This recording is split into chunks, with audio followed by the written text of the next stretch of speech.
नमस्कार बंधुगण। आज श्रीमद् भगवद गीता चैलेंज 34तम दिवस आम जानिबा शस्त्र प्रभृति ए शरीर ठारे काहींकि विकार उत्पन्न करि पारंती नाही। अच्छेद्य मदाह्योय मक्लेद्यो शोषवेव च नित्यः सर्वगतः स्थाणु रचोलयं सनातनः। अर्थात यही शरीर को छेदन करा जाई पारे नहीं, जला जाई पारे नहीं, आर्द्र करा जाई पारे नहीं ओ शुष्क भी करा जाई पारे नहीं, कारण यह नित्य सर्वव्यापी अचल स्थाणु ओ अनादि।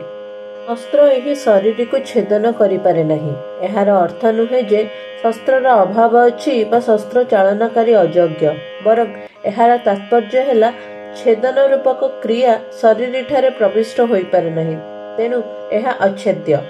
शस्त्र कथा छाड़ू, मंत्र शाप इत्यादि द्वारा मध्य एही शरीर छेदन होई पारे नहीं।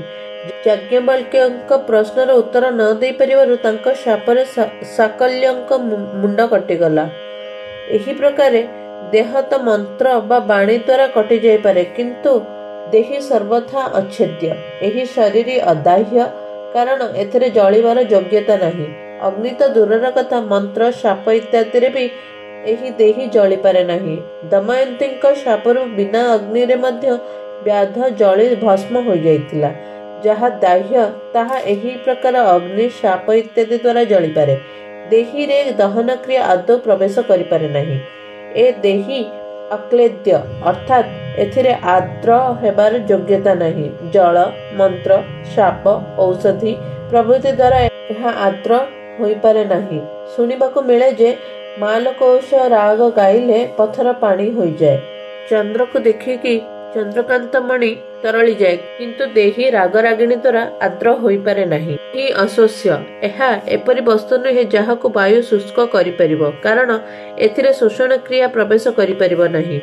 वायु द्वारा ओ मंत्र शाप औषधि प्रभृति द्वारा देही सुखी पारे नहीं। अगस्त्य मुनि समुद्र को शोषण करिनेले सिना एही शरीर को निज शक्ति बल रे केही शोषण करि परिबे नहीं। विनाशर संभावना को नहीं अर्जुन शोक करथिले, तेणु शरीर को अच्छेद्य, अदाह्य, अक्लेद्य ओ अशोष्य कहि सारी भगवान ए वच पद द्वारा विशेष गुरुत्व दे कहउछन्ते जे एही शरीर एही बळी गुण संपन्न, एथिरे कोनोसी क्रिया प्रवेश करि पारे नहीं, तेणु ए शरीर शोकर विषय नुहे। देही नित्य अटे, यह कौनसी समय जे नथिला एवं कौनसी समय जे रहिबा नहीं ए कथा नुहे, यह निरंतर यथावत रुहे। देही जदि सब समय यथावत रहुची तेबे से कौनसी स्थान रे तो रहुथिबो। एहार उत्तर रे कहउचंती ए देही समस्त व्यक्ति वस्तु शरीर इत्यादि रे समान रूप रे विराजमान। जदि ए सर्वगत तेबे कौनसी स्थान को गमनागमन तो करुथिबो। एहार उत्तर रे कहउचंती ए देही स्थिर स्वभाव संपन्न, अर्थात एथिरे केबे गमनागमन रूपक क्रिया हुए नहीं। यह स्थिर एवं यह केउठिकी भी जा आस करे नहीं।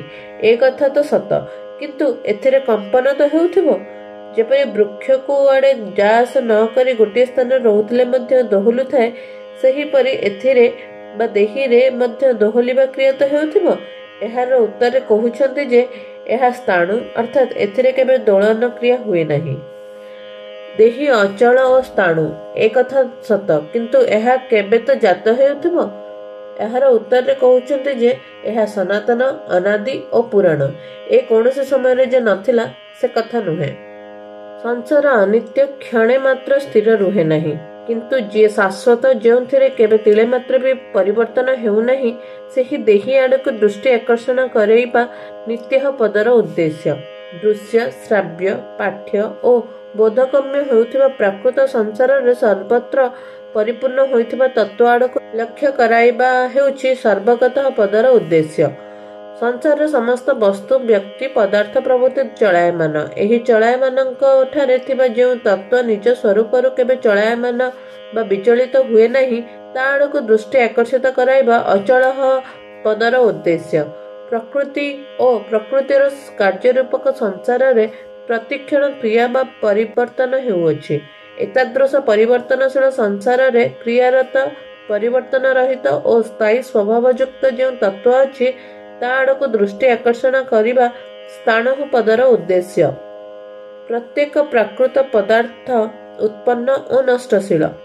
ଏଗୁଡ଼ିକ ପ୍ରଥମେ ନଥିଲା ଓ ପରେ ବି ରହିବ ନାହିଁ। କିନ୍ତୁ ଯେଉଁ ତତ୍ତ୍ୱ ଉତ୍ପନ୍ନ ହୁଏ ନାହିଁ କି ନଷ୍ଟ ହୁଏ ନାହିଁ, ତାହା ଯାହା ପୂର୍ବରୁ ଥିଲା ଓ ପରେ ସର୍ବଦା ରହିବ, ସେହି ତତ୍ତ୍ୱ ବା ଦେହୀ ଆଡ଼କୁ ଲକ୍ଷ୍ୟ କରାଇବା ପାଇଁ ସନାତନ ପଦ ପ୍ରଯୁକ୍ତ ହୋଇଛି। ଉପଯୁକ୍ତ 5ଗୋଟି ବିଶେଷଣର ତାତ୍ପର୍ଯ୍ୟ ହେଉଛି ଶରୀର ଓ ସଂସାର ସଙ୍ଗେ ତାଦାତ୍ମ୍ୟ ଥିଲେ ବି ଏବଂ ଶରୀର ଓ ଶରୀର ଉଭୟ ଭିନ୍ନ ବୋଲି ଅନୁଭବ ହେଉନଥିଲେ ବି ଶରୀର ନିତ୍ୟ ନିରନ୍ତର ଏକରୂପ ଓ ଏକରସ ରୁହେ। ସ୍ୱୟଂ ଦେହଗତ ନୁହେଁ, ଏହା ସର୍ବଗତ। ଏପରି ଅନୁଭବ ହେବା ହିଁ ଜୀବନ ମୁକ୍ତି। ସଂସାରରେ ଶରୀର ରହୁଥିବା ପରି ଆମେ ଶରୀରରେ ରହୁନାହେଁ। ଶରୀର ସହିତ ଆମର କେବେ ହେଲେ ମିଳନ ହୋଇ ନାହିଁ, ହେଉନାହିଁ, ହେବ ନାହିଁ କି ହୋଇପାରିବ ନାହିଁ। ଶରୀର ଆମଠାରୁ ବହୁତ ଦୂରରେ। ମାତ୍ର କାମନା, ମମତା ଓ ତାଦାତ୍ମ୍ୟ ଯୋଗୁଁ ଆମକୁ ଶରୀର ସହିତ ଏକତ୍ୱ ପ୍ରତୀତ ହେଉଛି।